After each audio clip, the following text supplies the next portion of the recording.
ये है रेनो की ज़ोई।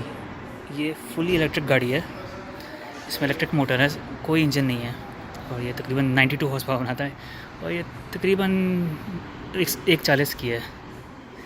140 में आपके पास इससे थोड़ी सी और बड़ी अच्छी गाड़ी आ जाए रेनो की, जो 2019 की मेगान आ रहा है से वो आ जाए आपके पास इस प्राइस में। अब क्योंकि टेक्नोलॉजी नहीं है तो इसलिए तो गाड़ी थोड़ी सी महंगी है, मगर ये अच्छी छोटी सी गाड़ी बनाई हुई है, वो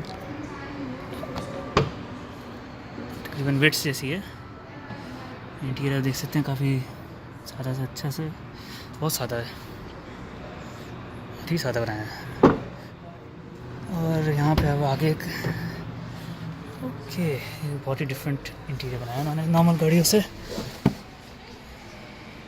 ये इसका स्टीयरिंग व्हील है, यहाँ पे एयरबैग भी है, यहाँ पे 2-4 बटन्स दिए हुए हैं, अच्छा इंटीरियर है।